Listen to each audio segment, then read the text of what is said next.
Pueden ya compartir pantalla.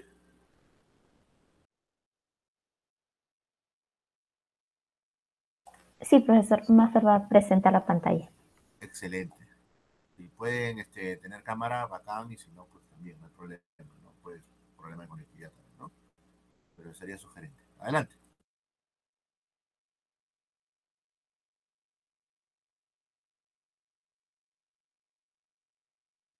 Sí, profesor, un momento, por favor. Que tengo una complicación. Profesor, ¿me puede escuchar? Ya pueden compartir, ¿ah? Profesor, buenos días, ¿me Adelante, escucha? Mafres. Sí, te escucho fuerte y claro. Sí, un momento, por favor. Ya, ya, Mafres. Ok.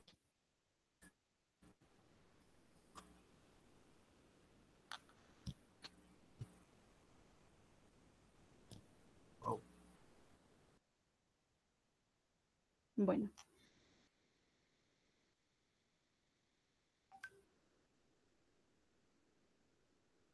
el que vence no gana a menos que el perdedor se considere derrotado. Buenos días, profesor y compañeros todos. El día de hoy expondremos el tema la estructura social, religiosa, política y económica de Cartago a propósito de las guerras púnicas. Los integrantes de este grupo son Contreros Concha Ana Cristina, Méndez Mota Carlos Daniel y quien les habla María Fernanda Sosa Paredes. El contenido de hoy son los aspectos sociales y religiosos de Cartago, la organización económica y por último los aspectos políticos y militares. Comencemos con el primer capítulo, aspectos sociales y religiosos de Cartago. Cartago tiene origen fenicio, específicamente en un contexto donde engloba dentro de la colonización de los fenicios por el Mediterráneo occidental y central. Específicamente surge tras la salida de Dido del reino de Tiro. Ella se va a enfrentar contra su hermano Pigmalión por el reino de Tiro. Es así que ella decide retirarse de los territorios de los reinos de Tiro y fundar en el año 814 Cartago. Se cuenta la leyenda de que pide a los habitantes de Útica un territorio y ella limita tal territorio a través de la piel de un buey. Elisa va a detener su fin tras un suicidio cuando Yarba, rey de los maxitanos, le pide matrimonio. La clase social más destacada dentro de Cartago es la aristocracia, pues tuvo una gran influencia política, militar y económica. Eran ellos los que decidían qué tratados y qué tratados se firmaban y qué tratados se desechaban, ¿no? Los grandes negocios estaban al mando de la aristocracia. No se tiene información concreta en cómo obtenían la ciudadanía, pero es claro que, al igual que otras ciudades, la aristocracia tenía la ciudadanía concreta, a excepción de las mujeres, ¿no? Que es el siguiente grupo social. Ellas no contaban con la ciudadanía y tenían una nula participación dentro de la política y la economía. También se puede inferir, ¿no? Que estaban bajo la figura masculina. En distintos monumentos o en los templos, se pueden ver nombres de mujeres, pero nunca están solas, siempre están acompañadas juntos a sus padres, esposos o hermanos. Por último, está la clase de los esclavos. Se podía considerar una persona como esclavo a raíz de ser prisionero de guerra o tener deudas con el Estado, ¿no? Y por último, tener un contrabando dentro de lo que es la economía. A través del manual de administración de granjas, se le recomendaba a los amos tener un buen trato junto con sus esclavos. Es así que se aseguraban la lealtad de ellos y la buena productividad. Al igual que las mujeres no tenían ciudadanía, pero su trato era mucho peor en distintos aspectos. El siguiente aspecto es el religioso. A través de la religión podemos visualizar o inferir el comportamiento y los aspectos generales de una civilización. Cartago va a ser considerada como bárbaros a través de por sus rivales, los romanos, a raíz de los sacrificios que se realizaban, específicamente los humanos, ¿no? Como mujeres, hombres y niños. Los tofets eran un área abierta donde se realizaban los sacrificios y también los enterramientos. Las liturgias de estos eran rígidas, ya que venían acompañados de un grupo sacerdotal, de poetas, de músicos y cantantes. Son tres los dioses que más destacan dentro del territorio cartaginés. El primero es Baal-Hamón, un dios popular, ya que en cada territorio que se anexaba a Cartago se podía visualizar una gran divinización a su persona, ¿no? La popularidad que llegaba no era solamente de Cartago, ¿no? Sino también en distintos territorios del Mediterráneo. Hacia él se consagraban distintos sacrificios. Es así que se le asemeja símbolos solares, específicamente el fuego de las hogueras. Una cita que se tiene a Baal-Hamón es la siguiente, ¿no? El dios adopta la figura de una divinidad paternal y real, protectora del poder. Los dioses siempre van a estar acompañados dentro de las decisiones de los gobernantes para tener una buena prosperidad en sus decisiones. La siguiente diosa es Tanit. Su presencia toma fuerza a inicios del siglo V. Se le va a considerar como diosa de la fertilidad y fecundidad. Va a ser compañera de Baal-Hamón. Ella va a estar presente en los tofets durante los sacrificios de hombres, mujeres y niños. Por último es Melcar. Él ya viene teniendo una influencia anteriormente durante el reino de Tiro y durante los fenicios. Es así que se le considera el rey de la ciudad. Las ceremonias que se le denominan, ¿no? El despertar del nuevo dios. Hacia él se le van a tener numerosos sacrificios, especialmente el de los niños. Va a tener una relación con Heracles, un dios griego, que va a ser una gran ayuda para Aníbal durante la Segunda Guerra Púnica.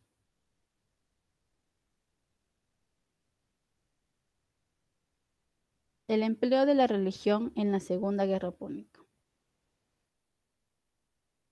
En la Segunda Guerra Púnica, justamente Melcar va a tener una gran influencia, puesto que Aníbal va a tomar su figura para así poder conseguir nuevos territorios, nuevas ayudas, como Macedonia a través de Felipe V, Siracusa, Tarento, ciudades helenas como la Magna Grecia y Cilicia.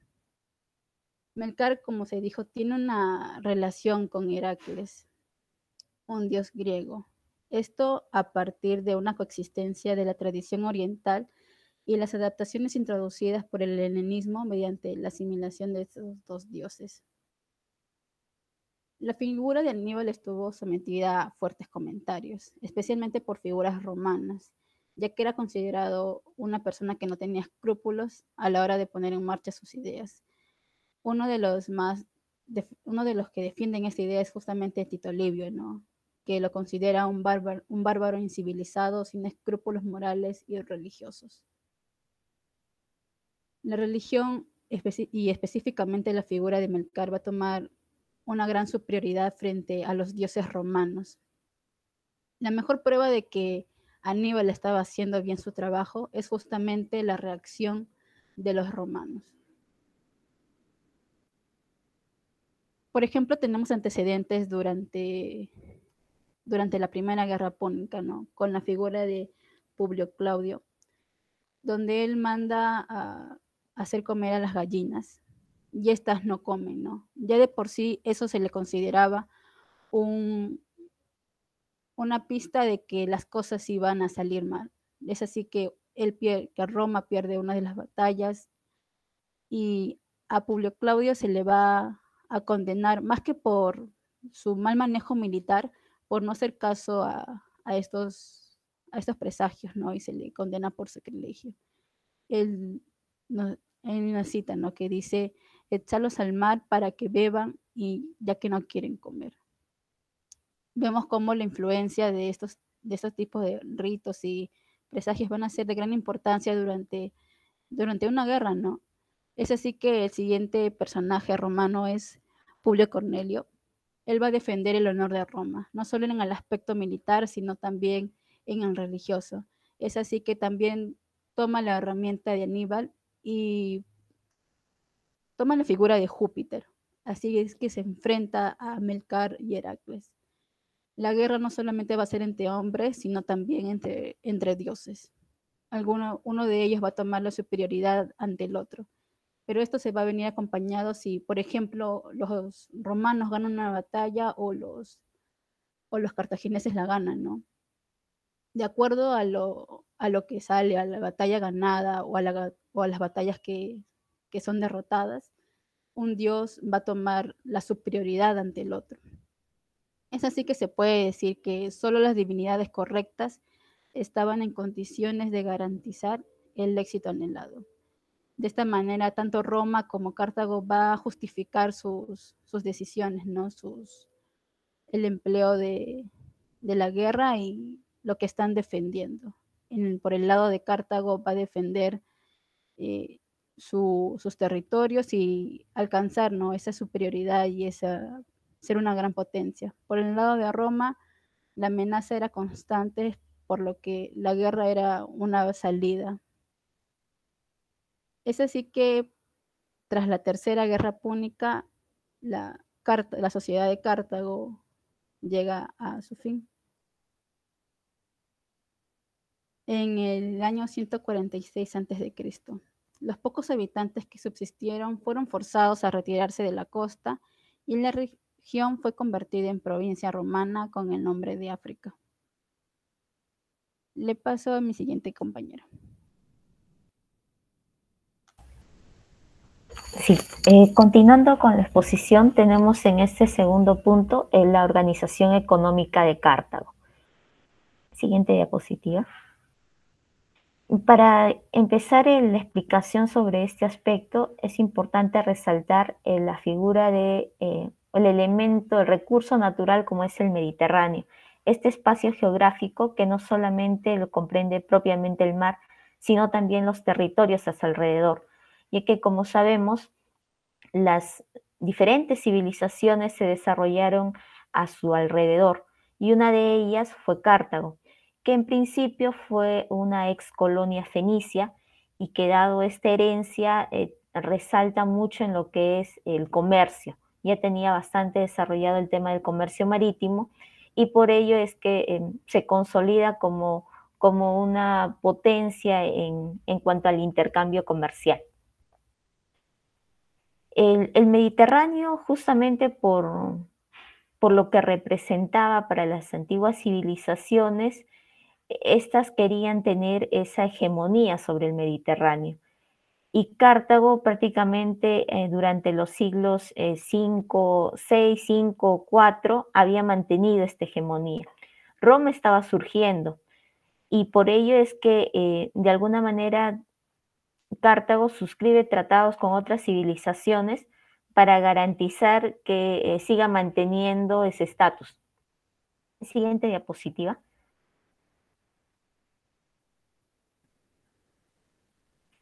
Aquí vamos a hablar de los tratados de Roma y Cartago. Como mencioné, un tratado viene a ser un tipo de acuerdo entre diferentes estados, que su naturaleza sería principalmente un tanto más política, porque se trata de relaciones tipo diplomáticas entre estados, pero en el caso particular de Roma y Cartago tiene un trasfondo económico. Se sabe por lo que señalan o señalaron Tito Livio y Polibio de que habrían existido alrededor de 7 tratados. Las fechas son estimadas. Se dice que habrían sido de 509, 348, 306, 279, 241, 239 y 226 antes de nuestra era.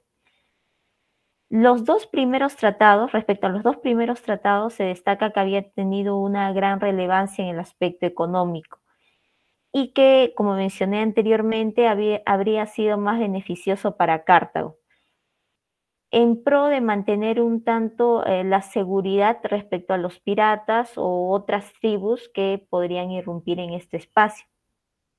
Y también en pro de dominar estas costas y por ende, en consecuencia, también dominar el comercio. El comercio, como ya mencioné, era la principal actividad económica de Cartago, pero que luego de las guerras finalmente también se van a agregar otras actividades económicas que van a ser de igual relevancia. Siguiente diapositiva.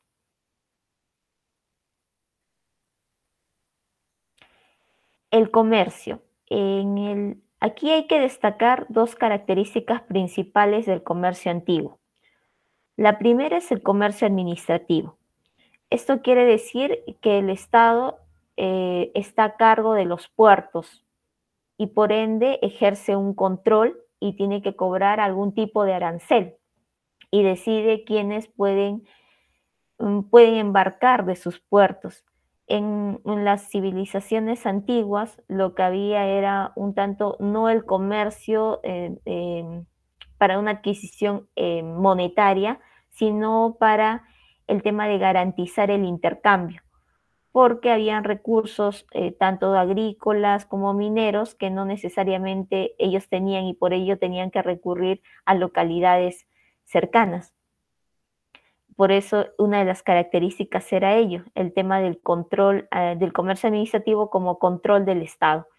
Y la situación por el tema de los riesgos de los piratas y otro tipo de tribus que podían representar algún tipo de conflicto bélico. Entonces, dadas estas características, es que hay este tipo de acuerdos entre Cartago y estados como Roma y otros para garantizar justamente esta libertad de comercio tanto marítimo, principalmente marítimo, pero también se señala que había un comercio terrestre. En cuanto a la falsedad de prácticas monopólicas, se mencionan, tradicionalmente se mencionaba que Cartago buscaba tener un monopolio y cerrar, una economía cerrada, pero ello ha sido desmentido de alguna manera porque lo que ellos en realidad buscaban era la expansión comercial, pero al cerrar no podrían garantizar, si cerrarían no podrían garantizar tener estos recursos de los otros estados, por eso se descarta este tipo de prácticas monopólicas. Más bien ellos querían expandirse y tener más relación con los otros estados. Y es por ello que ellos más que todo tenían aliados, ¿no? Aliados que eran los otros estados y de esa manera es que podemos ver tanta expansión de Cartago, pero como aliados. En el siglo III, bueno, ahí está incentiva del comercio terrestre. Y como mencioné también, la economía monetaria, en sí, la economía monetaria no tenía trascendencia en cuanto al intercambio comercial, porque no se encontraron muchos vestigios de monedas. Entonces, por ahí descartan que haya sido el medio de intercambio la moneda. Pero sí, estos habrían predominado en las urbes y también habían representado la forma de pago a los mercenarios por los restos que las monedas que se han hallado. Sobre el comercio no hay mucha literatura más la que señala Polibio, Tito Livio sobre algunos aspectos comerciales, pero sobre todo destacan esta influencia por el tema de las monedas, por el tema de restos como cerámicas que han encontrado y que evidenciaría esta influencia de Cartago en todo este espacio. Ahora, en particular, ya cuando se dan las guerras púnicas, o bueno, finalizado la primera guerra púnica, lo que sucede es que Cartago pierde Cilicia y posteriormente Cerdeña. En ese sentido, ya no tenía esa salida, ese puerto libre que tenía inicialmente. Entonces surge la figura de los Barca, inicialmente con Aníbal, y él tiene una nueva perspectiva respecto al ámbito económico y mira hacia lo que sería la península ibérica. La península ibérica tenía atractivos recursos tanto mineros, de minería, como recursos agrícolas. Entonces, antes ya habían mantenido algún tipo de contacto con esta parte, de los pueblos, de los territorios, pero ahora ya tiene otra mira, como es conquistarla, dominarla. Entonces Aníbal inicia inmediatamente el tema de la extracción de minerales en Andalucía. Posteriormente, esto es continuado por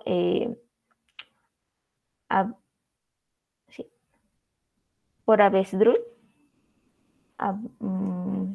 si no me equivoco, que es su yerno, que continúa el tema de hacer fuertes, o sea, la influencia de Cartago sobre la península ibérica, pero él ya lo hace un tanto con un sentido de mantener relaciones diplomáticas con las tribus. Incluso se casa con la hija de un reyerzuelo, que le llaman así, para mantener esa mejor relación y predominar económicamente, aprovechar al máximo estos recursos. Iban bastante bien, incluso se crea Cartago Novo, que es una ciudad que se ubicaría en la península ibérica como un sitio estratégico para estar cerca a lo que serían el puerto más importante y los yacimientos mineros más importantes. Entonces, hace notar de que finalizado la Primera Guerra Púnica, Cartago se hizo fuerte, o sea, se reactiva de alguna manera, pero yendo por otros lares, ¿no? Por otros territorios como es la península ibérica. Incluso también desarrolla el tema de la agricultura, porque aquí habría surgido este manual de agricultura que posteriormente voy a explicar, que se habría desarrollado alrededor de las urbes. Lo que se ha encontrado es estructuras grandes y fuertes de Cartago Novo, que habrían evidenciado esta potencia, que era una ciudad bastante reconocida y cómo iba en crecimiento el tema económico en Cartago. Sin embargo, luego viene Aníbal y Aníbal ya no lo ve un tanto con esa mira de seguir manteniendo relaciones diplomáticas, sino un poco se dice que sería el rencor, y él procedió por el camino de los conflictos bélicos. Siguiente diapositiva.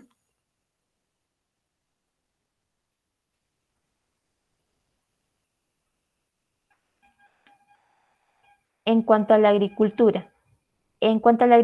Se conoce que en Cartago habría existido el denominado Tratado de Magón, que habría sido una especie de manual, un manual agrícola en donde se consignan técnicas, tipos de alimentos que cultivar, que habrían utilizado como lineamientos los cartagineses. El Tratado de Magón en sí completo ha sido ya reescrito por diferentes, los romanos, que también lo usaron para ellos desarrollar la agricultura. Entonces, habría sido un texto bastante completo, pero que en su integridad ya no se conoce, ¿no? Por eso se dice que es una enciclopedia con consejos técnicos prácticos sobre tipos de suelo, cultivo. El tema de que Cartago produce excedentes alimentarios se da justamente en Cartago Novo, porque Cartago Novo tenía tierras fértiles y que habría permitido que se desarrolle el tema de cultivo de cereales, y se conoce que habrían sido también el de vino y aceite, porque se habrían encontrado ánforas que habrían pertenecido al recipiente que contuvo estos elementos en territorios aledaños a lo que habría sido Cartago Novo, a lo que habría sido toda su expansión. En ese sentido, la agricultura se desarrolla más en este periodo, finalizado la Primera Guerra Púnica hasta lo que ya representó el inicio de la Segunda Guerra Púnica. Si bien se fue desarrollando también, pero ya con esa menor intensidad que venía haciéndolo con Asdrúbal. Siguiente diapositiva. Y la minería, ¿no? Que destaca justamente en la época barquida, en la península ibérica, habrían sido para los cartagineses los metales de gran interés, la plata, el cobre y el hierro, principalmente la plata, porque habría sido el elemento con el cual hacían la moneda, y justamente porque el tener una moneda fuerte también la hacía fuerte militarmente y le permitía pagar a sus mercenarios. Decían de que no tener las suficientes monedas generó que no haya podido pagar a sus mercenarios durante la Primera Guerra Púnica. Y ella no quería pasar por ello y quería asegurar el contar con este elemento minero para garantizar de esa manera el, el tema monetario, y que tiene bastante relación con también el aspecto bélico y con el aspecto político, ¿no? De hacerse fuerte como sociedad, de hacer ver su influencia, que finalmente también son algunas monedas que coinciden en cuanto a las formas y las figuras helenísticas que tiene en Roma. Eso sería básicamente lo que comprendería el tema económico y su incidencia durante las guerras púnicas. Dejo pase a mi compañero Carlos. Muy bien hasta ahí. Solo sí, gracias Ana Cristina. Solo que no puedo colocarles la nota, o en todo caso sí podría, pero bajo, no correspondiente a lo que estoy observando y escuchando, porque no han depositado el PowerPoint. Ninguno. Entonces, o sea, si fuese uno, al menos tendría una orientación. Quisiera, por favor, que los usanen en lo inmediato para yo poder colocar las notas respectivas. ¿Sí? Eso es lo que pediría. Gracias. Continúen, por favor.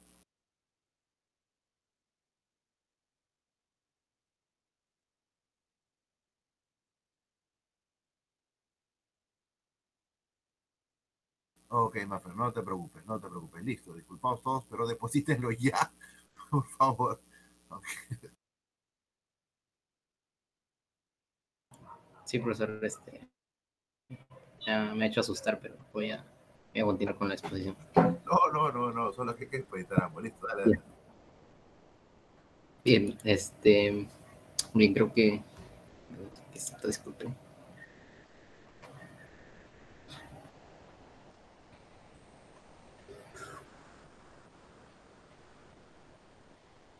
Cámara eterno, qué bonito. Usar ¿no? Ya, ahora sí. Bien, yo voy a explicar sobre los aspectos políticos, ¿sí?, y militares de Cartago.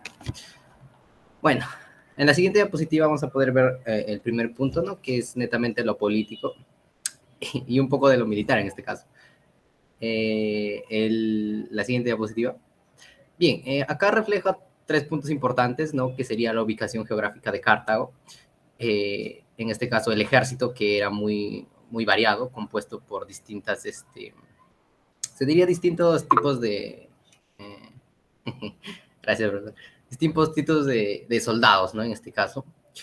Y otra cuestión que sería la genialidad militar, se podría llamar, de algunos generales en este caso, ¿no?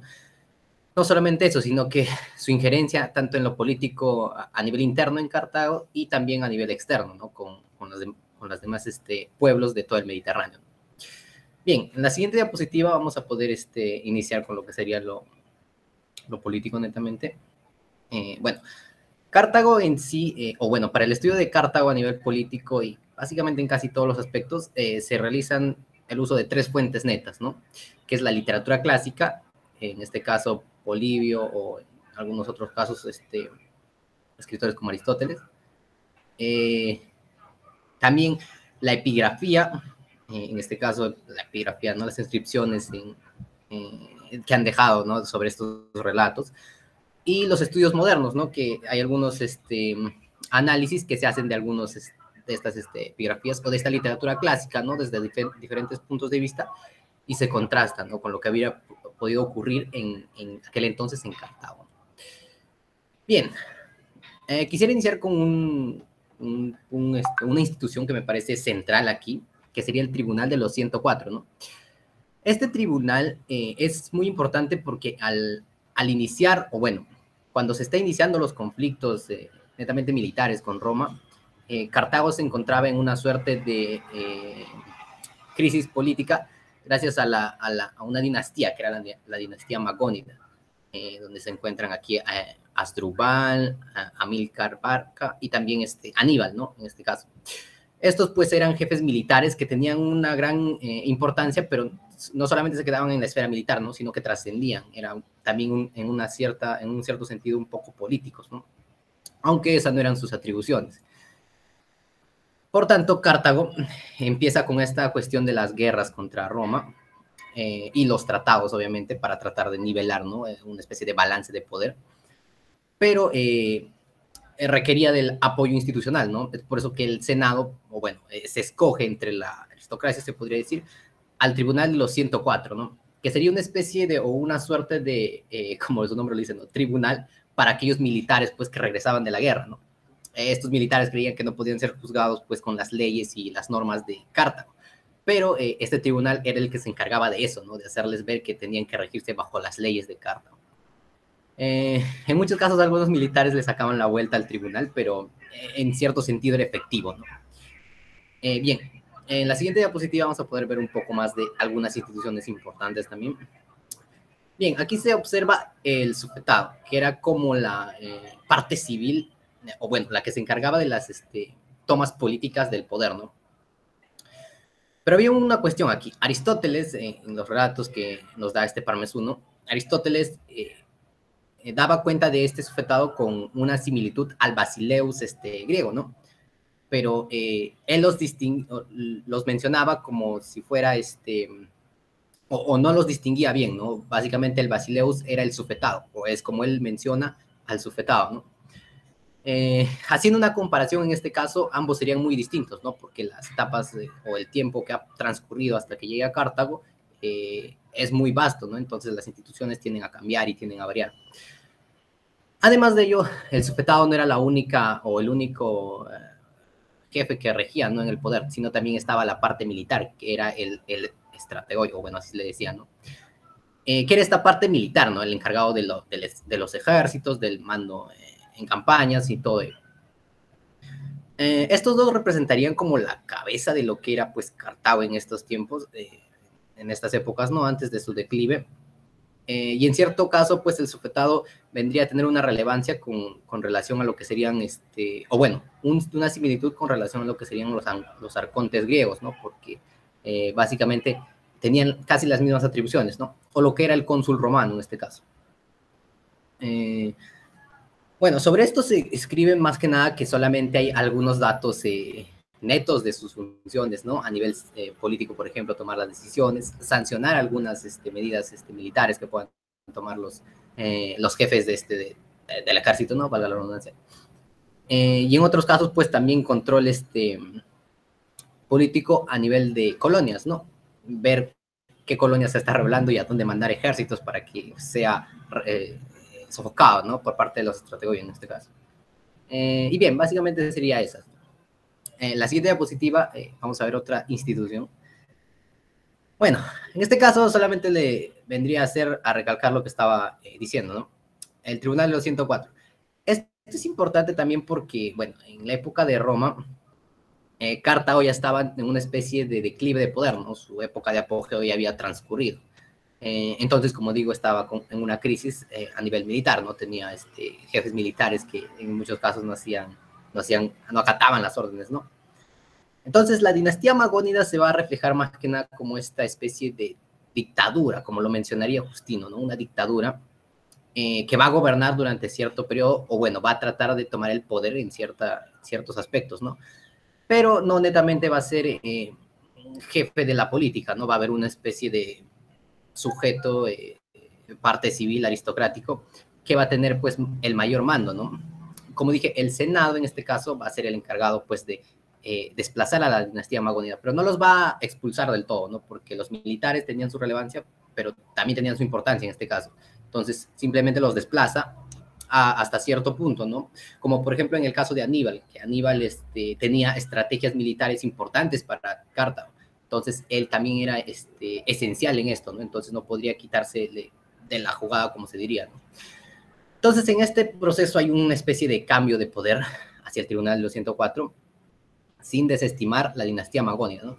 En este caso, pues, Amílcar, padre de Aníbal, va a ser una dinastía descendiente, ¿no? Toda una familia de militares, básicamente, que detentaban el poder, ¿no? Entonces, por eso es que esta dinastía, o bueno, estos jefes militares, con el tiempo van a tener más especialización, ¿no? En el caso de Aníbal, pues, habría tenido a los mejores instructores militares y por eso habría destacado tanto a nivel de estrategias militares, ¿no? Como vamos a ver, pues, en la batalla de Canas, al final, en un video, donde se refleja muy bien lo que era la parte militar y lo que era la parte política de Cartago, ¿no? Y cómo pues, puso en cierto sentido en jaque a lo que era Roma, con usando las estrategias militares que menciono, ¿no? Y no solamente eso, sino a nivel político también, ¿no? Bien, en la siguiente diapositiva vamos a ver lo que era un poco del Senado y la Asamblea del Pueblo, ¿no? Bueno, el Senado en este caso era el encargado, pues, de todas las atribuciones, como se le diría, institucionales de Cartago. Era quien había instaurado el Tribunal de los 104 y tenía un papel muy activo, ¿no? Porque incluso podía tachar a los militares que no hacían caso en cuestiones más que nada de táctica o de asediar algunas ciudades, ¿no? Había un cierto recelo hacia esta parte, pero era la parte más poderosa, ¿no? Se podría decir, porque, bueno, la mayoría que estaba, o los mayores senadores que estaban ahí, era por su riqueza, ¿no? Netamente por su riqueza. Entonces aquí corría mucha lo que era la corrupción, el compañerismo, se podría decir en cierto sentido. A ver, disculpen.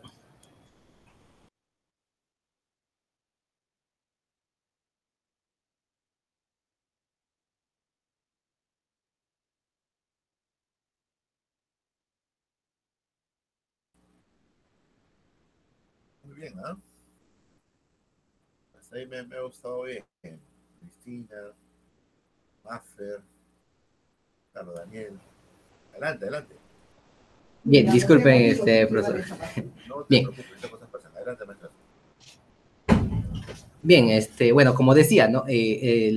Los miembros del Senado eran más que nada de una sarta de poder monetario, ¿no? Entonces, era constituido más que nada por oligarcas. Dentro del Senado existía un consejo de 30 miembros internos. No se especifica muy bien cuáles habrían sido sus atribuciones, ¿no?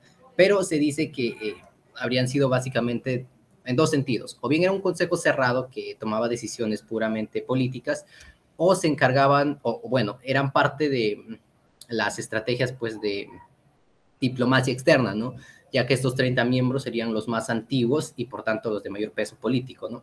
A nivel de negociaciones políticas, por ejemplo, con Roma, estos consejeros serían los encargados de darle, pues, el peso político, ¿no? A Cartago, por la experiencia que tenía. Y ahí podemos ver en la imagen incluso, ¿no? Un mensajero romano yendo, pues, a apelar a este consejo, ¿no? Posiblemente en estas, o en la crisis que le provocó, ¿no? La caída la guerra de Canas, la batalla de Canas a nivel militar, ¿no? A Roma. Y esto, pues, tuvo injerencia a nivel político, ¿no? Bien, por tanto, el Senado tendría un papel importante en las relaciones exteriores, ¿no? Y también para ver las cuestiones internas de Cartago, ¿no? El tener una especie de estabilidad política, se le podría llamar, ¿no?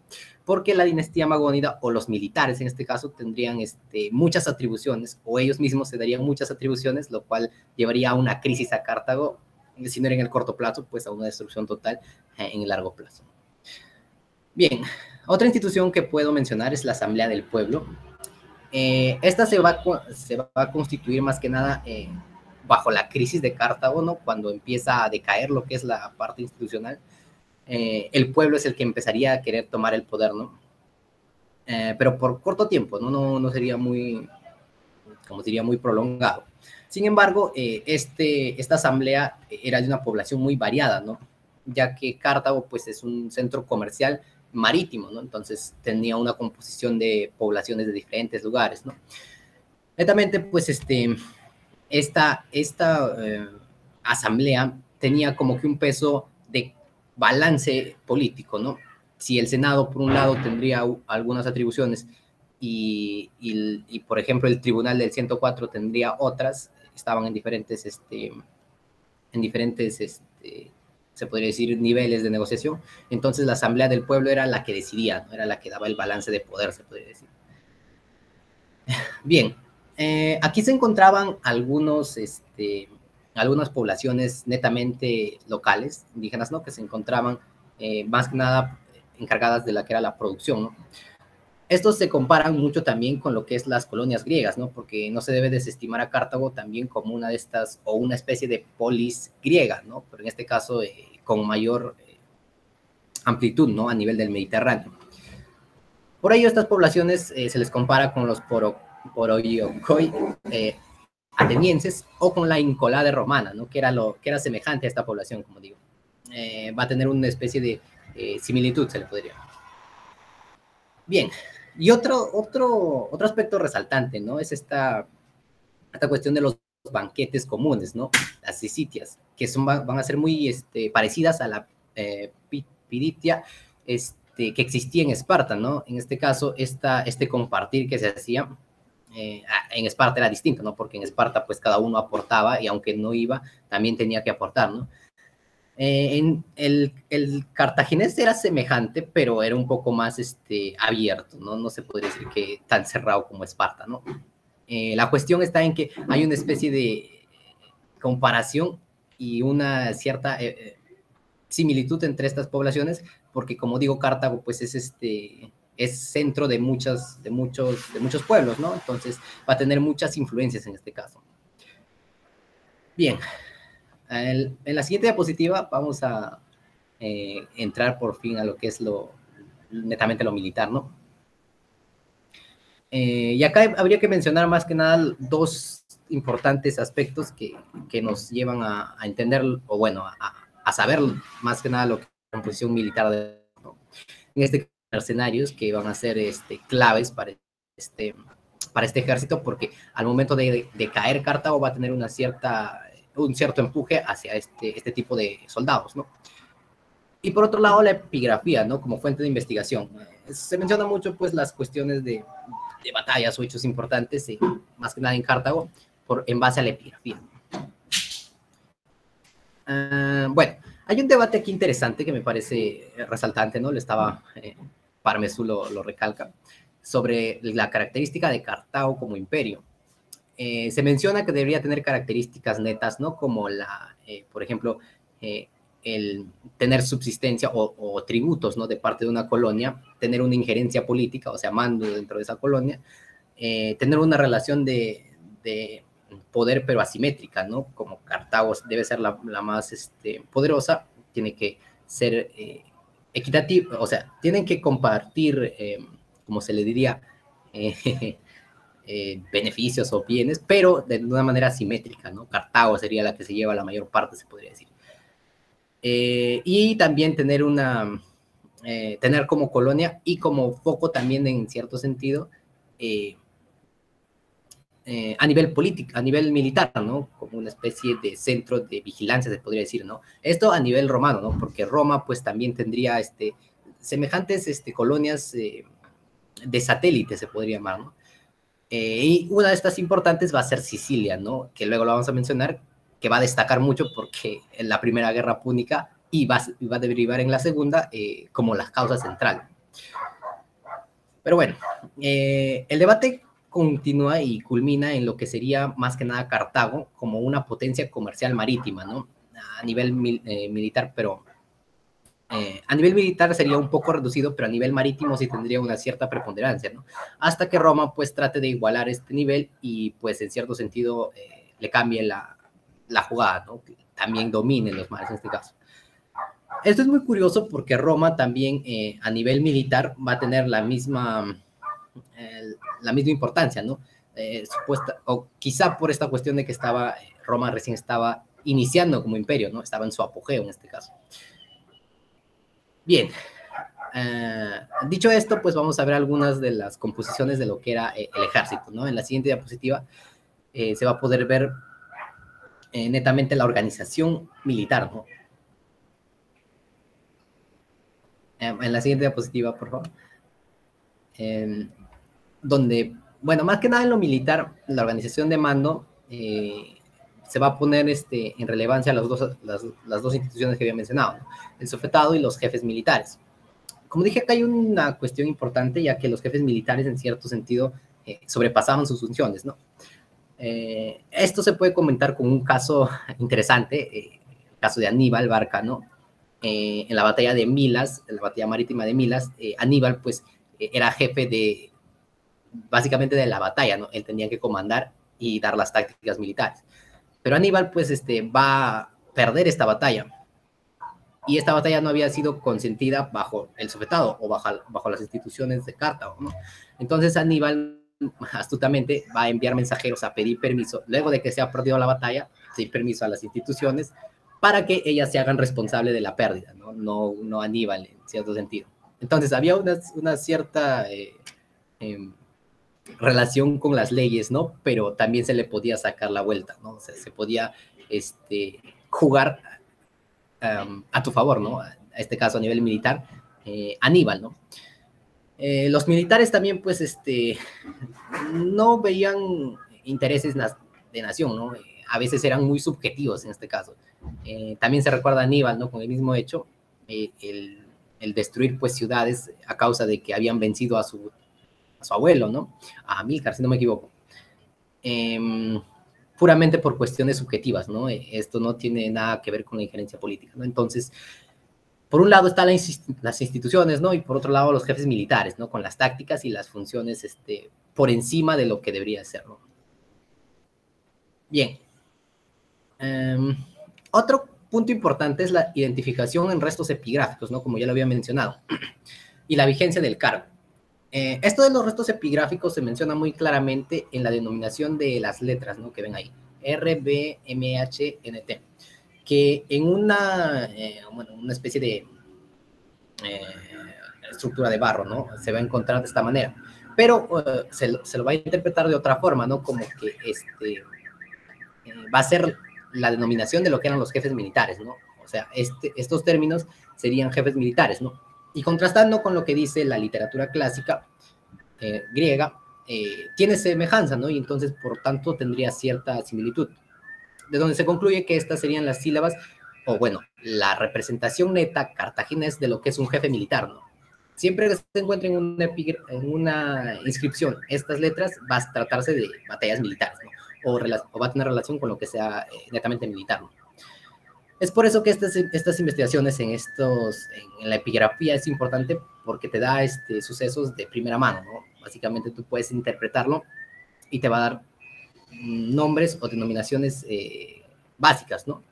Y es muy importante para la investigación, no solamente de Cartago, ¿no? Sino de cualquier otra cultura a nivel mundial, ¿no? Bien, los cargos, o bueno, en este caso el cargo militar era renovado pues anualmente, ¿no? Los militares, excepto en cuestiones de crisis, eran renovados anualmente. Bueno, digo esto excepto en cuestiones de crisis porque en Roma también existía pues lo que era la dictadura, ¿no? Una dictadura por 6 meses. En Cartago era semejante, nada más que se elegía anualmente a los militares, ¿no? En las cuestiones de guerras. Muchos ejemplos desde la dinastía magónida hasta Aníbal, ¿no? Se pueden ver. Asdrúbal, por ejemplo, en cuestiones de batallas anteriores a Aníbal, ¿no? Como para sitiar zonas de África, pues era escogido el primer año de guerra y culminado tenía que verse otra vez, ¿no? Su reelección. Y como Asdrúbal, pues era un gran general, era elegido, ¿no? De hecho. Bien, en la siguiente diapositiva vamos a ver otra parte de lo que es la composición, ¿no? Militar. En este caso, la colegialidad. ¿Qué es esto de colegialidad? El hecho de que exista otro militar con mandos y atribuciones semejantes al general neto, ¿no? La existencia de esta institución no está netamente probada, ¿no? A nivel militar, pero sí hay algunos hechos, se le podría decir esporádicos, ¿no? Que no serían netamente parte de esta institución, ¿no? Pero tienen alguna relación. Por ejemplo, hay un hecho muy importante cuando se da la invasión de Aglatocles al norte de África, ¿no? Esta era más que nada una invasión externa hacia Cartago, ¿no? Pero la invasión se estaba dando mientras Aníbal estaba luchando en Sicilia. Entonces el mismo general no podía repeler la invasión, ¿no? Por lo que el Senado convocó a otro general, casi con las mismas atribuciones y los mismos poderes, a que vaya a repeler, ¿no?, la invasión. Este es un hecho particular, ¿no? Se daba en cuestiones muy específicas, no compone lo que sería la colegialidad netamente, pero sí sería semejante, ¿no?, a ello. Por tanto, lo que se concluye es que se darían esta cuestión de 2 o 3 generales a la vez solamente en cuestiones de crisis, ¿no? Bien, y por último los poderes otorgados, ¿no? El jefe militar tenía relevancia a nivel militar hasta donde él quería, básicamente, ¿no? Pero a veces las decisiones no solamente se tomaban en base al Senado, ¿no? Como dije, algunas decisiones eran muy subjetivas, ¿no? Bien, acá podemos ver también otro tratado importante, el Tratado de Hebrón del 226, entre Asdrúbal y Roma. Obviamente este tratado, pues, trataba de, o era básicamente una de las otras funciones que podría tener, ¿no? Otorgar, pues, una especie de balance al poder zanjando las guerras con estos tratados, ¿no? Pero no solamente era eso, ¿no? Sino también, como les dije, había derrotas que no eran comentadas o había hechos militares que iban fuera de los cargos, ¿no? Cuando se sobrepasaba el poder militar y bueno, las instituciones eran enteradas, los militares pues eran duramente sancionados, ¿no? En algunos casos podrían ser expulsados de la colonia cartaginesa. Esto le pasó también a un militar de la dinastía magónida, pero como dije, los militares algunas veces eran muy importantes a nivel táctico, ¿no? Entonces se tenía que tener mucho cuidado con expulsar a cierto militar, ¿no? Como en el caso de Aníbal también. Bien, en la siguiente diapositiva vamos a poder ver la composición ahora sí del ejército neto, lo que era el ejército de tierra, ¿no? Como ya lo había mencionado, el tratado de Hebrón entre Asdrúbal y Roma. Esto significaría pues apaciguar las aguas, ¿no? Pero la derrota militar no siempre significaba que el otro oponente se iba a quedar tranquilo, ¿no? Sino que iba a buscar revancha. Como también en la derrota naval de Milas, ¿no? Esta cuestión es más que nada a nivel marítimo, ¿no?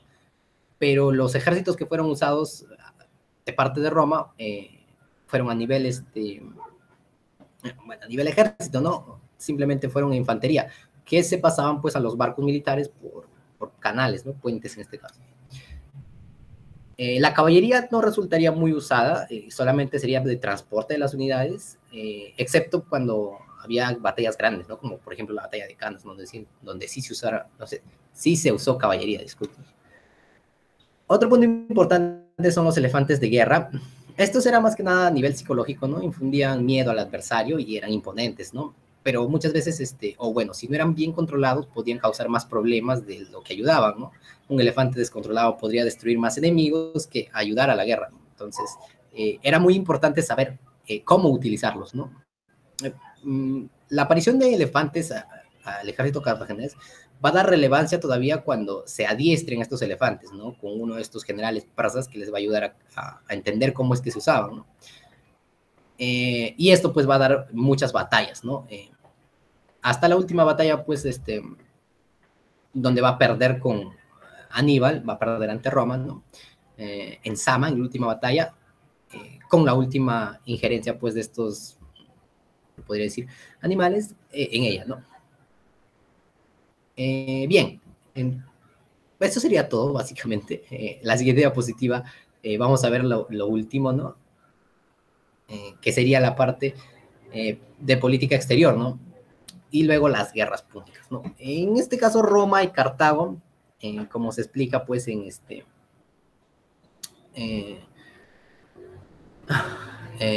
a nivel político, ¿no? Van a chocar en este caso. Pero va a haber zonas de influencia, tanto para Roma como para Cartago, donde van a empezar estas pugnas, ¿no? Una de estas sería la isla de Sicilia. Esta isla va a ser muy importante, no solamente por el aspecto natural, ¿no? El tener muchos recursos, sino que era una zona estratégica, ¿no? Si Cartago podía incursionar en Sicilia y lograr tomarla, generaría gran presión a lo que era Roma, ¿no? Porque Roma estaría sitiada por varias islas a nivel de Cartago, ¿no? Por otro lado, si Roma sitiaba Sicilia, Roma es el que tendría la posesión más que nada de expulsar a los cartagineses, ¿no? Quitarles un poco del terreno y liberar un poco más su expansión, ¿no? Propia Roma. Entonces, como vemos, la injerencia romana, y no solamente romana, ¿no? Porque también Siracusa va a querer tener una especie de intromisión en esta batalla. Pero más que nada Roma en la isla va a ser de vital importancia, ¿no? Para las ambiciones expansionistas y hegemónicas de Roma, ¿no? Aquí tenemos que mencionar, para entenderlo, ¿no? Que Sicilia, pues, anterior a lo que era esta guerra púnica, ¿no? Va a tener, pues, visitantes de muchas zonas, ¿no? Desde los griegos hasta los cartagineses, ¿no? En este caso, las colonias griegas van a tener un cierto tiempo de estadía hasta que tengan conflictos con los cartagineses, ¿no? Pensando que ellos estaban tratando de atacar. Al nivel de colonias griegas, se nombraba dictadores en cierto tiempo o cada cierto periodo, ya que se tenía el peligro de que hayan guerras con los cartagineses, ¿no? Es aquí donde entra Roma, bueno, y Siracusa en cierta parte, para, como digo, expulsar a Cartago de esta zona, ¿no? Consiguiéndolo en derrotas militares frente a Aníbal, ¿no? Aníbal va a quedar muy receloso de esto y va a tener represalias, ¿no? Después, en la Segunda Guerra Púnica. Pero lo importante es que en este caso Roma había logrado expandir, ¿no? Y desviar a un lado el poder cartaginés, ¿no? Bien. Esta cuestión de lucha de poderes a lo Game of Thrones, así tratando de agarrar islas y tomar territorios, va a ser una especie de equilibrio de poder, ¿no? ¿Qué me refiero con esto?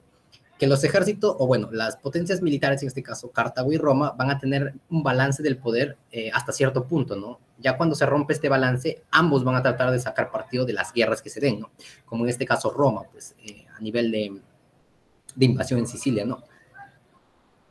Bien, por parte de Roma, se podría considerar que era un ataque a nivel de defensa y ataque, ¿no? Más que nada de defensa de lo que eran sus zonas y ataque para Cartago, ¿no? Cartago, por otro lado, era más de nada de control, ¿no? Sicilia y otras islas del Mediterráneo.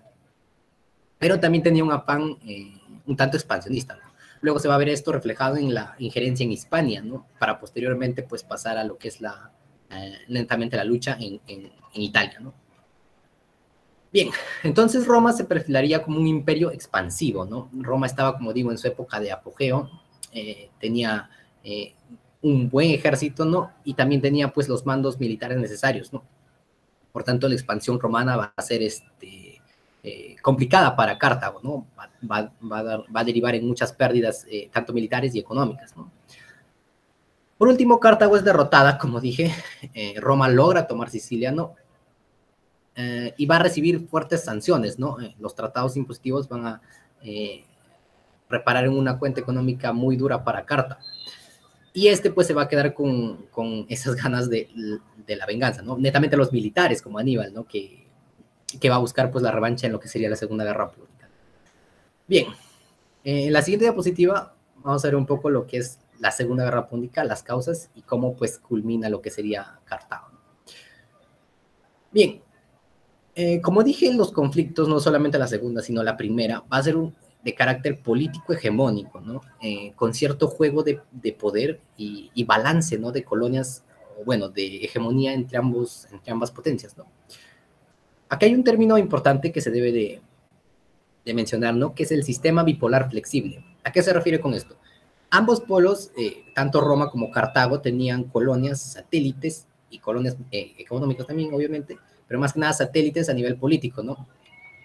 Esto con la finalidad de expandir sus terrenos, pero en base a eso, ¿no? A lo que me refiero es que tanto Cartago como Roma tenían influencia de estas pequeñas colonias, ¿no? O sea, ellas no eran solamente a nivel expansivo, no eran Cartago se expande únicamente porque es Cartago, ¿no? Sino que también tenía relaciones con otras poblaciones de ese lugar. Entonces, aquí se puede ver un poco lo que es la bipolaridad, sí, netamente, pero era una bipolaridad flexible, ¿no? Donde las decisiones no se tomaban solamente entre uno u otro polo, ¿no? Sino que había cierta consistencia poco variada entre ambos, ¿no? Es por eso que se va a mencionar que, bueno, Roma en este caso va a tratar de reducir el avance hegemónico de Cartago, ¿no? y lo habría conseguido, ¿no? Con la toma de Sicilia, hasta que Cartago pues trate de ver cómo reparar estas pérdidas y cómo expandirse pues por la zona de Hispania, ¿no? Cartago pues en este caso se va a asentar en Hispania, viéndolo más que nada como zona de expansión, pero más que nada con un afán también revanchista, ¿no? Y netamente pues de este juego de defensa y ataque, ¿no? Que también va a tomar en cierto sentido importancia. Pero aquí se va a quebrar, ¿no? Cuando ya Cartago trate de tomar partido de lo que serían las guerras, netamente, ¿no? Por ello es que se va a dar este famoso asedio a Sagunto. ¿Sí? El asedio a Sagunto va a ser importante porque esta ciudad va a desencadenar lo que sería la Segunda Guerra Púnica y posteriormente la destrucción de Cartago, ¿no? Paradójicamente, quien esperaba pues con este avivamiento del fuego, pues remontarla, ¿no? Pero al final tuvo duras pérdidas, o bueno, tuvo una pérdida táctica muy fatal, ¿no? Que fue el ataque pues a la misma Cartago. Este asedio a Sagunto iba en contra de lo que era el Tratado de Ebro. Este tratado se firmó pues con Cartago para evitar el cruce del río Ebro, ¿no? Que está en Hispania. Pero diplomáticamente este tratado solamente reflejaba lo que era el balance del poder nada más, ¿no? Tratar de mantener a ambos su distancia hasta que se revive el asedio militar, ¿no?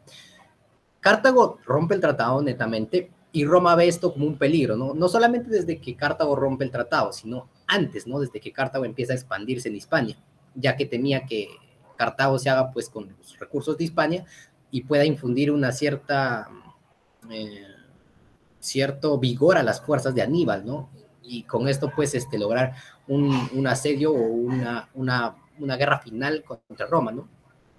Por eso es que Roma tenía relaciones con Sagunto, pero no eran relaciones netamente cercanas, ¿no? Sino que tenían una especie de tratado, como un tratado de no agresión, algo así, ¿no? Entonces, por eso Roma, aunque Sagunto no sea una colonia netamente de apoyo romano, ¿no? Que haya tenido tantos años con Roma, Roma va a ingerir en Sagunto y va a venir pues lo que es la batalla, o bueno, la Segunda Guerra Púnica, ¿no? Sagunto, por tanto, y no solamente Sagunto, ¿no? También Sicilia y otras batallas importantes y lugares estratégicos importantes se van a convertir en lo que serían la causa de esta Segunda Guerra Púnica, ¿no?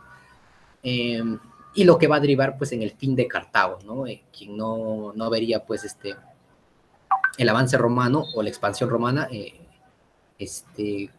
o quien veía como un peligro la expansión romana y que al final pues va a terminar derivando en su destrucción. Bueno, eso sería todo por mi parte. Quisiera dejarlos con una última parte, que es la batalla de Cannas, donde se refleja claramente lo que es el apoyo militar, y la parte política, ¿no? Que intervino mucho, más que nada en lo que eran las tomas de decisiones a nivel político y militar, ¿no? En Roma y en Cartago. A ver, Maffer, si es que lo podrías pasar. A ver, Maffer. Sí, los tratados de no agresión son al contrario. Esto de tratado de no agresión me recordó mucho a la Segunda Guerra Mundial, profesor, pero era como que antiguo, ¿no? Era la cuestión de... Esa es la belleza del estar antiguo. Muy bien, veamos el video que nos ha preparado. Bien, ahí los dejo con el video. No hay sonido, Maffer. Sí, no se escucha, Maffer. Ya no hay problema, de repente por derechos, hay que disfrutarlo. Voy a agrandar. El suelo romano. Ya se escucha. Mantenedla.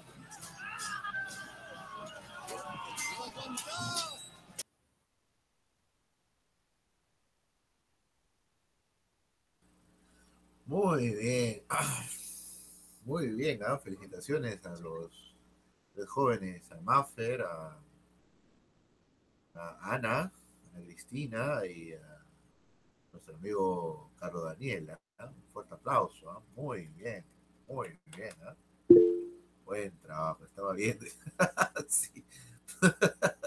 Todos estábamos viendo. Muy bien. ahora sí, mírenlo completo. Y ahorita va a mandar el link, va a mandar el link. Sí, sí, sí, sí. Peli Plus. Ahí está Maffer. Maffer es la de las películas, ¿no? Muy bien, ahí está. Bien, juventud, para que sigan viendo. Un ratito nomás, ¿no? Siempre me acuerdo. Muy bien. Muy bien, muy bien. Felicitaciones. De verdad que ha sido un trabajo estupendo. Eh, en verdad todas las exposiciones tienen su punto fuerte. En este caso en particular, porque yo les dije, o sea, ninguna en verdad repite los ejes temáticos.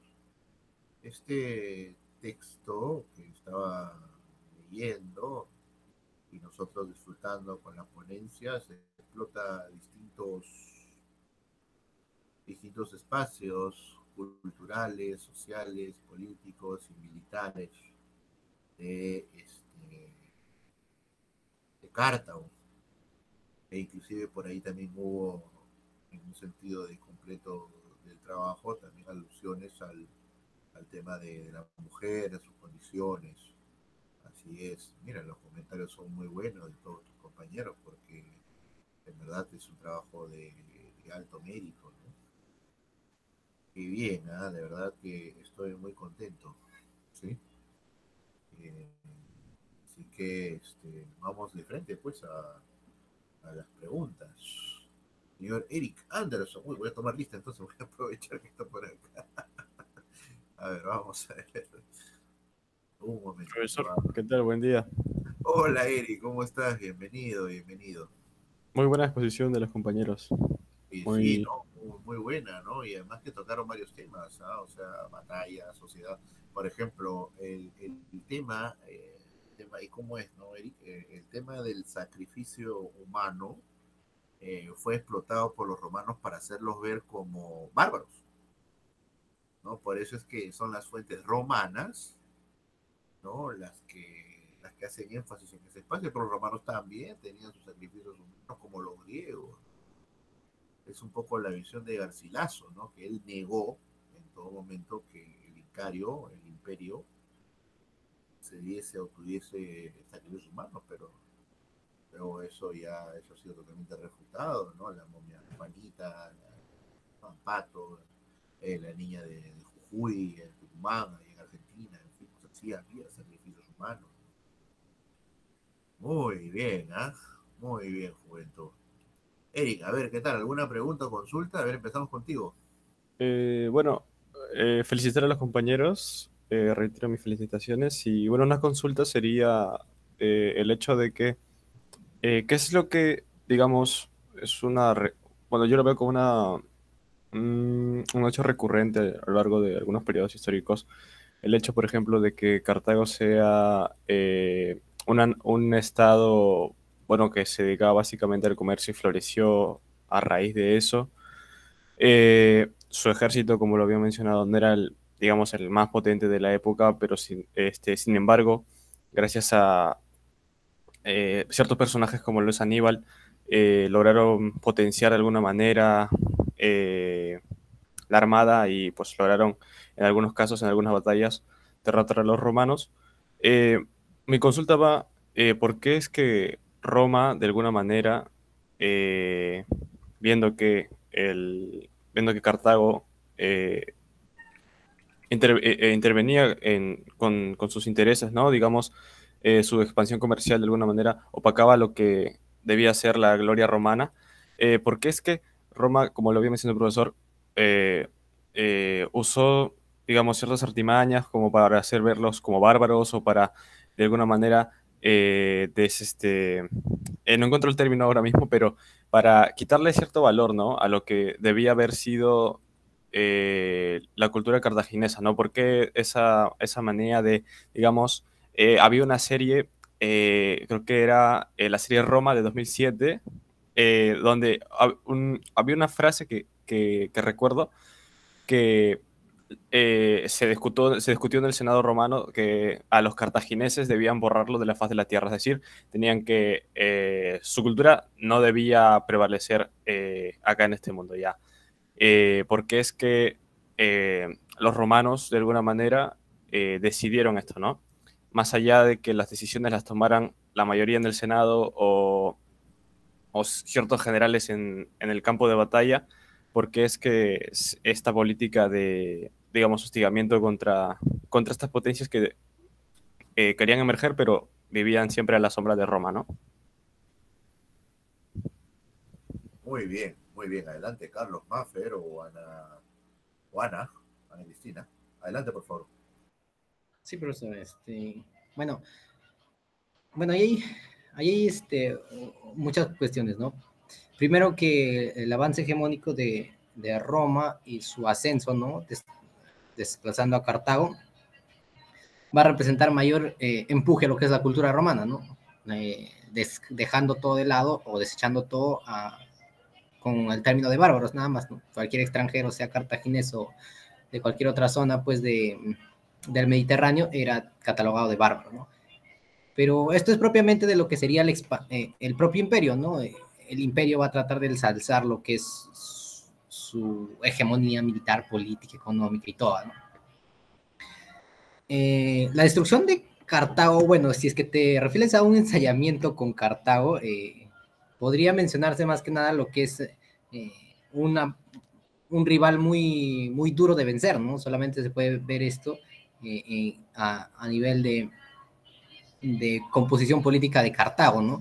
Ya que tenía muchas zonas o muchos establecimientos donde Cartago tenía influencia, ¿no? En este caso incluso menciono que Sicilia, si era tomada por Cartago, pues haría gran presión a lo que era Roma, ¿no? Por eso Roma le tenía mucha ira, se podría llamar, a lo que era Cartago, ¿no? Y a su cultura, en todo caso, ¿no? Aparte de esto, el avance hegemónico, ¿no? O lo que es el avance de Cartago para Roma significa pues lo mismo que Roma para Cartago, ¿no? La destrucción de Roma. Y si es que este avance pues no era detenido a tiempo, se podría llamar, o si no se usaban las estrategias correctas en el momento indicado, en este caso como quizá en el video también se vio, ¿no? Escipión atacando lo que es Cartago netamente, ¿no? Porque ya antes se había visto, ¿no? Cartago, o bueno, Aníbal tácticamente pues habría dejado mal parado a lo que era Escipión y a lo que era el ejército romano, ¿no? Se ve nada más en la batalla de Canas y en el paso a los Alpes, ¿no? Que era una travesía osada que nadie se habría pensado que se iba a lograr, ¿no? Acá lo mismo que refiero, ¿no? A lo que es lo militar, digo, a lo que era lo naval en lo militar, ¿no? Cartago era antes potencia a nivel naval, pero luego Roma, pues, vio cómo este componía, pues, sus ejércitos y la composición de sus barcos y todo, y logró superarlo, ¿no? Igual lo hizo a nivel militar. Roma también superó a Cartago a nivel militar, ¿no? No solamente con las tácticas, sino que atacando de una manera que nadie se lo imaginaba, ¿no? Cartago fue atacada básicamente desprevenida, ¿no? Atacar Cartago directamente desde Roma era lo que menos esperaba Aníbal, ¿no? Entonces, una primera cuestión, ¿no? Porque se podría llamar que Cartago enseña casi todo, ¿no? A Roma. Y no solamente Cartago, ¿no? Sino sus colonias también tienen mucha importancia, ¿no? Y es por eso que también le tienen bueno, algunos senadores romanos, ¿no? Porque se menciona que la destrucción total de Cartago, pues, no derivaría no solamente netamente de lo que era a nivel político, como lo digo, ¿no? Sino también a nivel subjetivo, ¿no? Se puede mencionar también ahí a Escipión, ¿no? Las cuestiones subjetivas no solamente derivan, pues, a nivel militar de lo que va a ser Cartago, ¿no? Sino también a nivel de Roma o de cualquier otra cultura, ¿no? Entonces ahí habría varios puntos que tocar, ¿no? Pero netamente podría mencionar que fue un duro rival, ¿no? Para Roma. Un duro rival, tuvo muchas complicaciones para vencerlo y ahí se podría derivar, ¿no? Lo que tú tratas de comentar. Profesor, compañero, sí quería agregar un tema más, ¿no? En principio, la literatura que se tiene escrita es recogida por los romanos, entonces va a haber un tanto esta motivación de desprestigiar a otras civilizaciones y considerar que la suya es la mejor. Sin embargo, las evidencias demuestran que muchos de los avances que logró, que lograron los cartagineses, ya sea en el comercio, incluso la agricultura, como mencioné, fue recogida por los romanos, esos manuales. Y básicamente lo que se puede conocer de Cartago es a través de los vestigios arqueológicos, ¿no? Cerámicas, monedas, y de esa manera poder conocer la influencia que tuvo. Por otro lado, también tener en cuenta que Cartago destacó bastante más en lo comercial y también se encontraba, fue una potencia, Roma se encontraba iniciando en crecimiento y ahí es cuando surge justamente estos conflictos bélicos, porque Roma ya no le basta ese territorio, sino busca expandirse. Y por eso mismo es que eh, expande su territorio y ya llega en esta colisión con los cartagineses.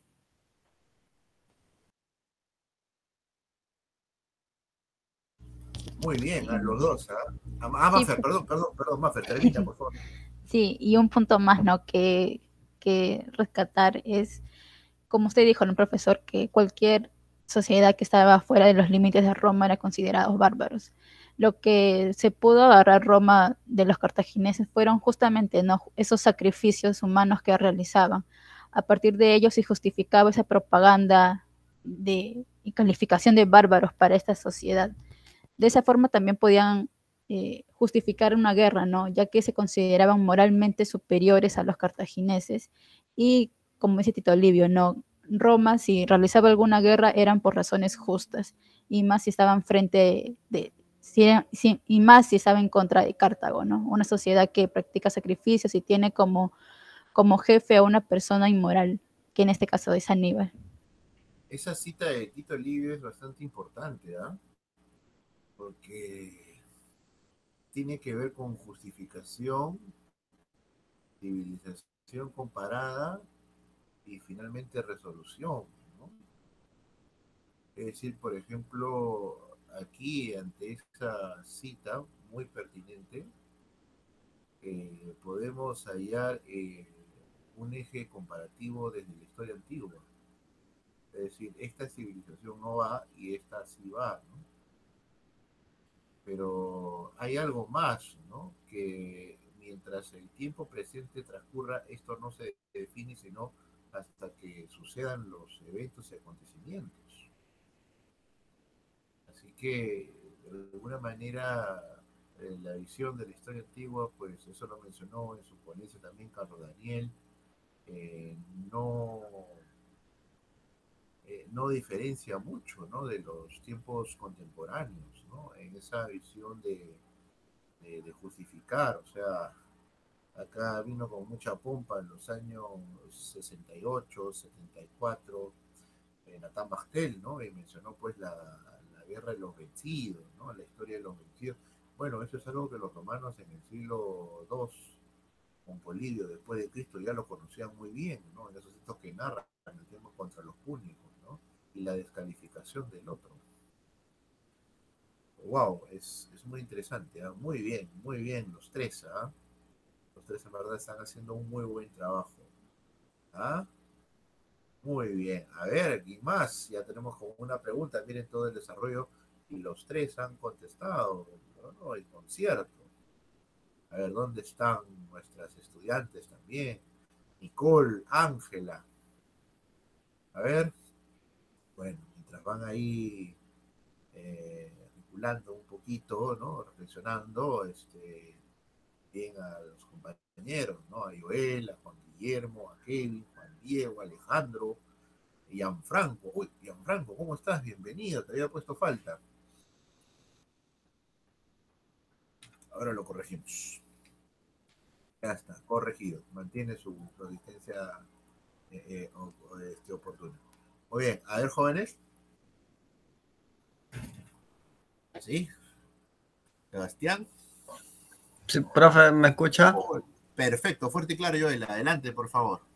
Sí, bueno, primero felicitar a los compañeros, ¿no? Por la exposición, ha sido bastante extensa y gratificante poder escuchar toda esa investigación que han hecho ahí. Bueno, mi pregunta más giraba porque sobre lo que se refiere a Cartago y Roma lo han explicado bastante bien y sobre esta parte no tengo dudas, pero quería saber lo que ellos saben respecto a Grecia, en especial sobre Macedonia, porque tengo entendido que el reino de Macedonia participa en la Segunda Guerra Púnica, aunque no como aliado directo, sino como uno de los beligerantes por parte contra Roma, ¿no? Con Filipo V. Entonces, no sé si me podrían explicar un poco esa parte.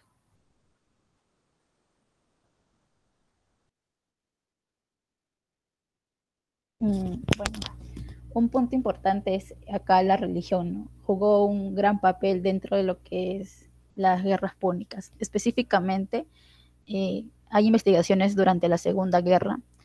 Esa propaganda religiosa que realizó Aníbal con la figura de Heracles y un dios de Cartago es justamente en base a la helenización que hubo en estos territorios, ¿no? La influencia de los dioses griegos, no solamente en Cartago, sino también en Roma. De esta forma, Aníbal pudo conseguir alianzas, en este caso de Macedonia con Felipe V, al igual que Siracusa y algunas ciudades de la Magna Grecia.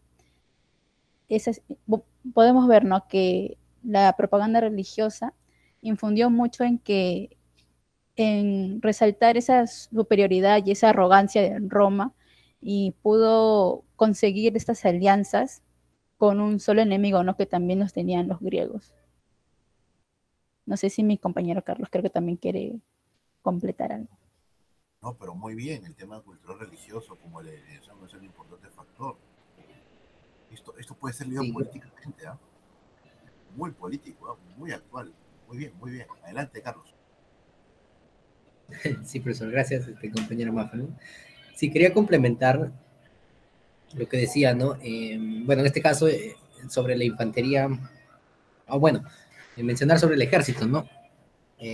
Cartago, como digo, las últimas o las veces finales en que va a usar los elefantes en guerra va a ser en Sama y bueno, en las batallas de Canas también una escasa cantidad, ¿no? Si no me equivoco, eran 3 o 4.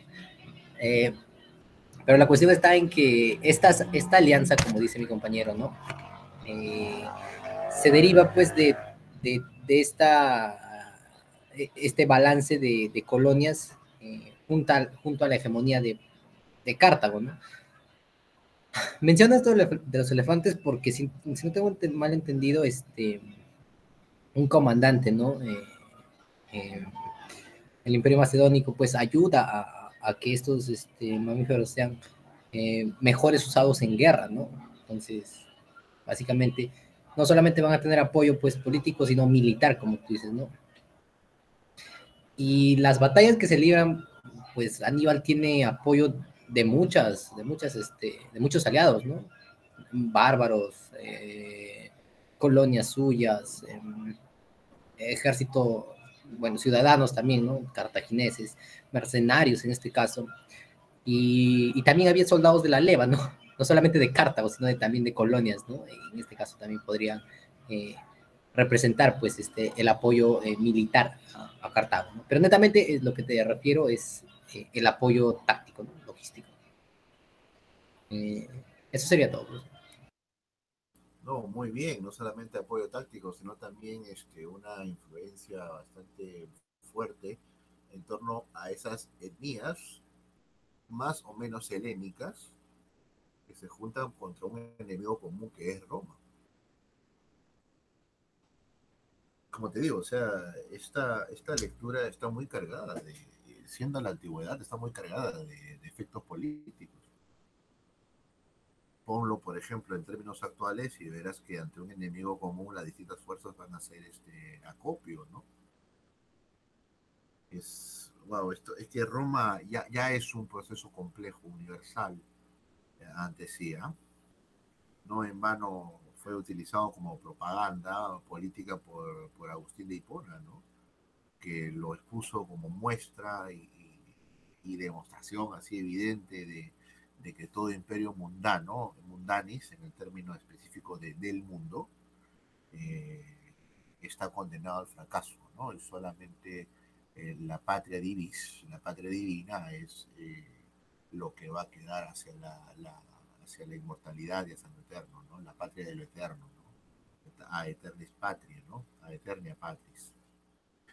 Muy bien, de verdad que qué bonito que, o sea, conversar, porque yo creo que eso es historia antigua, ¿sí? O sea, no se trata de que el docente demuestre nada. Yo no, en todas las clases, como ustedes han visto, las primeras hablé yo, pero una vez que empezaron con los grupos son los que han hecho la clase, ¿no?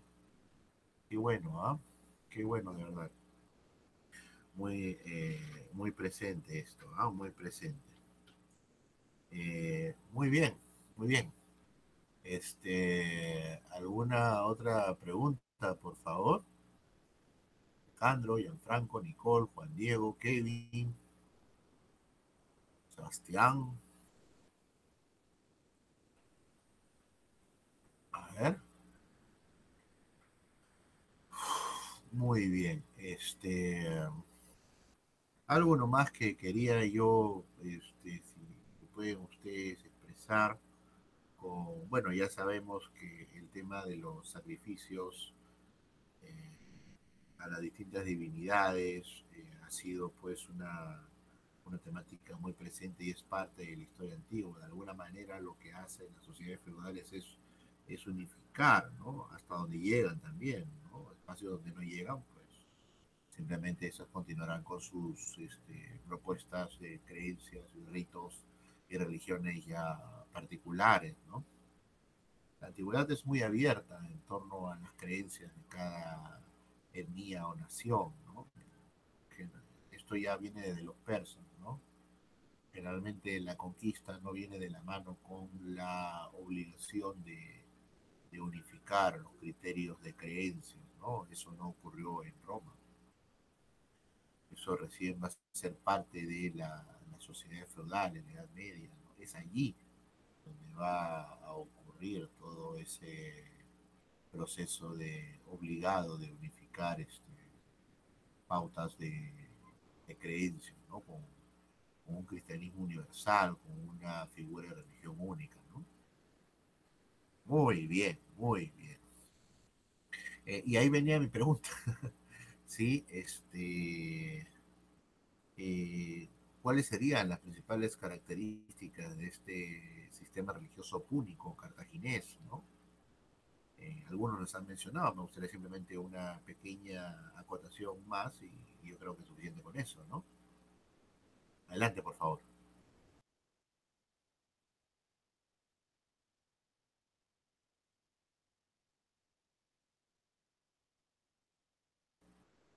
¿Verdad? Sí, sobre la religión. Un poquito algunas ideas más y listo, ¿no? De por mí ya no habría más preguntas. Sí, profesor. Bueno, no. Los sacrificios humanos tenían un gran mensaje dentro de la sociedad cartaginesa. También representaban lo que era la fidelidad a sus dioses. Cada sacrificio venía acompañado de alguna petición importante, por ejemplo, por el lado de los gobernantes, que algunas decisiones que se tomaban dentro del ámbito económico, político, militar, eh, se vean bien ejecutadas y salgan de acuerdo como ellos lo pensaban, ¿no? Para ello, la presencia de Melcar, por ejemplo, o Baal-Hamon, era, era fundamental. Por ejemplo, Baal-Hamon era considerado como el padre de los gobernantes, e incluso los reyes, bueno, los gobernantes colocaban el nombre a sus hijos relacionado a este dios. Por ejemplo, Aníbal está considerado con un significado el protegido de Baal. Es así que podemos ver, ¿no?, que la fidelidad a sus dioses es constante y dentro de las guerras también el posicionarlo frente a una influencia como en Roma era trascendental. A través de las batallas que se iban ganando, en este caso Melcar iba ganando también una gran influencia y un margen superior frente a los dioses romanos. Es por ello que la fidelidad es crucial dentro de la sociedad cartaginesa, ¿no? Incluso luego de las guerras púnicas hay investigaciones donde se veían todavía sacrificios a estos dioses, la presencia y las oraciones, ¿no?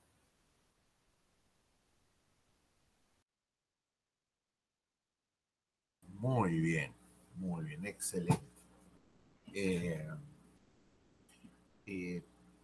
Vamos ya a volver ¿No hay ninguna pregunta más? ¿Sí? Muy bien. Voy ahora a compartir yo. Sí, voy a compartir primero el sílabo, ¿sí? Para hallarnos en donde ya estamos a puertas, ¿ah? Aquí está. Ahí voy a... Ustedes saben que ahora sí voy a compartir aquí está. Muy bien. ¿Se visualiza? Sí, ¿no? Muy bien. Las clases terminan el 10 de septiembre y el ingreso de notas, el cierre de actas el 24. ¿Sí?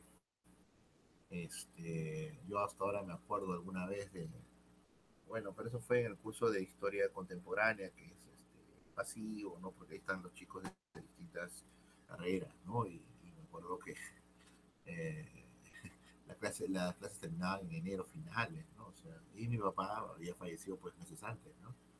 Y me acuerdo que alguien me había llamado pues a la 1 de la mañana, bueno, y a esa hora ya uno está, o sea, bueno, como que trabajando, bueno. Y aló, yo pensé la verdad que pasó, alguien más se fue, ese era tiempo en pleno de COVID, ¿no? Bueno, mi padre falleció de cáncer, pero a lo que pasó, sí, aló, profesor, sí, soy la alumna tal, y profesor, mi nota no, wow, no me olvido, pero mío, estaba nerviosita la alumna, ¿no? Lo que pasa es que como son 5 bloques, los 5 carreras, los 5 bloques, eh, bueno, o sea, no se desesperen por su nota, es lo que quiero decir. Muy bien, aquí estamos. 14 de agosto, la República Romana. Hemos hecho esta mesa redonda con los jóvenes. Eh, Nos toca ahora observar la República Romana, la familia. Uy, este tema es bonito. Este tema es bien bonito, ¿no? Acá se ve el texto de Domínguez, ¿no? Vayan haciendo sus fichas de los textos, porque recuerden que de estos y siempre de las exposiciones también vienen algunas preguntas, ¿ah? Ojo ahí, ¿ah? Ojo ahí, ¿no? El examen igual, son 7, 8, 9 preguntas, cuanto mucho, no 8, pero máximo, 7 u 8, y vendrá sobre las lecturas, pero vendrá también pues sobre las exposiciones, ¿no? El primer examen parcial divino, ¿no? Un avance sobre el trabajo. Ahí vimos un par de exámenes en blanco, ¿no? Es decir, no habían avanzado, pero nada, en su trabajo particular, ¿no? Así que ahí hay que hacer siempre anotaciones, jovencitos, ¿ah? No hay que olvidar. Los jóvenes han hecho un buen esfuerzo y ameritan pues que hagamos nuestro punto. Ya, Carlos Daniel, adelante, por favor, adelante. Sí, profesor, disculpe, no lo había recordado, ¿no? Al momento de la exposición, pero yo estaba investigando, sobre una cuestión, ¿no? Me tenía muy intrigado. A nivel, bueno, el término usado, ¿no? Para los militares, en Cartago, se dice que había una especie de diarquía no espartana, algo así, semejante a la espartana, ¿no? Hay mucha semejanza en relación a Esparta. Entonces yo quería saber dos cosas, ¿no? Esta influencia espartana, porque hay semejanza, no tanto a nivel institucional, ¿no? En la estructura de gobierno, y también en la constitución del pueblo, ¿no? En la asamblea, porque se nota compartir y todas estas cuestiones. Entonces, yo quería saber si es que había una relación directa, ¿no? Espartana con Cartago, más allá de las demás colonias, ¿no? Porque la única semejanza que he visto netamente ha sido con Esparta, ¿no? Entonces, yo quería saber si había una relación ahí. Y la otra pregunta era si es que el estrategoy que menciono, ¿no? Militar, se refería a los estrategas militares como Aníbal, ¿no? Porque no lo incluyen en esta categoría, ¿no? O sea, vale decir que lo mencionan al cargo, ¿no? Al cargo de estratego, pero no dicen que es a quienes podría corresponder, ¿no? Por ejemplo, si Aníbal era uno de ellos, ¿no? O no, porque tengo entendido que él también tenía o este jefe militar, pues tenía compartía poderes con el civil, ¿no? O sea, con el jefe político, ¿no? Que sería el sufete. Entonces, esas eran mis dos cuestiones, ¿no? Me había quedado con esas dudas. No sé si podría responder.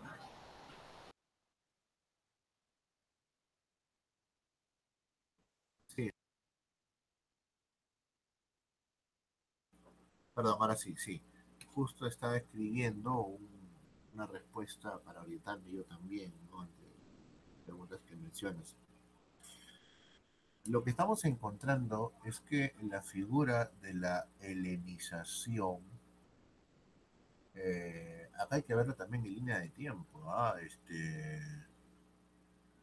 Mitridiades era un rey macedónico, sobre todo Mitridiades III y IV, que en el 290 aproximadamente, ya en 500 había, cuando y tantos había fallecido Alejandro Magno, o sea, hace más después de 200 años, van a resistir, es decir,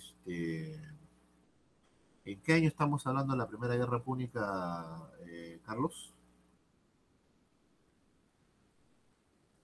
Más o menos bueno, 406 por ahí.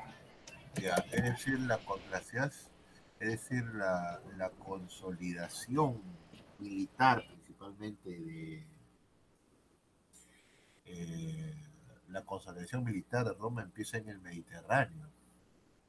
A medida que No, disculpe, profesor, era el 264, disculpe. claro, muy tardío, pues lógico, estás hablando de nomás 100 años después de la de Alejandro, cual es imposible. Muy bien, ahora sí. Entonces, la expansión en el siglo III antes de Cristo de los romanos, por un lado, va a ser principalmente militar, es una cultura terrestre. Ya tenían algunos dominios esclavos griegos en sus espacios, ¿no? Eh, pero la helenización está presente, es decir, poco tiempo después nomás del triunfo de la Primera Guerra Púnica, van a ir contra un imperio, eh, aquí está Mitridates IV, ¿no? Estamos hablando del 130 más o menos, es decir, 100 años después, 296, pero 132, un ratito. No, de todas maneras somos historiadores, ¿no? Es decir, cerca de 164 años después van a iniciar la última gran consolidación de su imperio, es decir, la lucha contra los macedonios. Por tanto, apelar al helenismo eh, es apelar a una fuerza viva y colocarla contra los intereses geopolíticos y militares de los romanos. Por ello es que Roma duda mucho y quiere firmar rápidamente la paz con los cartagineses, ¿no? Pero los romanos tienen una tradición sí distinta al de los reinos helénicos en ese momento, en el siglo III. Es decir, por un lado ya no están vigentes las ciudades-estado, están unificados a través de reyes.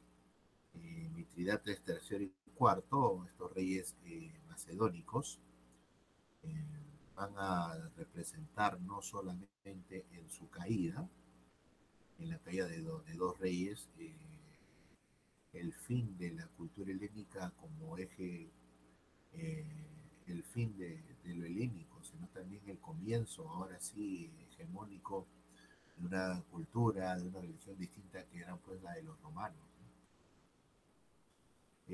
Hay más todavía, ¿no? Ahí entra también el tema religioso. Por un lado, este proceso de sincretismo que demora por lo menos cerca de 2 siglos, en los cuales las distintas divinidades griegas, helénicas que hemos conversado pasan progresivamente a engrosar el panteón de los dioses romanos. Pero hay algo interesante ahí, ¿no? Sabemos y reconocemos el tema del... sabemos y reconocemos nosotros el tema de la... Ay, ya me olvidé ya. A ver, sabemos, ya. Sabemos que nosotros reconocemos el tema de los dioses, pues, de los griegos, de los egipcios, pero no así de los dioses de Cartago, de los dioses púnicos. Es decir, aquí no solamente hay una especie de aversión, ¿no?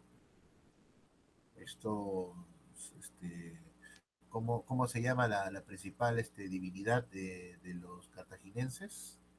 Me repites, por favor, con el hielo Mafra, Mafra creo que me puso. ¿Cómo se llamó? Sí, profesor. Baal Hamón tomó una gran influencia, pero luego, durante las guerras púnicas con Aníbal, fue Melkart. Ya, ya, a ver, vamos a inventar, ¿no? Mira, el dios Baal viene de la antigua Persia. Qué interesante. Desde la antigua Persia estamos hablando de Baal, ¿no? Y este dios no era poco, ¿ah? Baal y Moloch.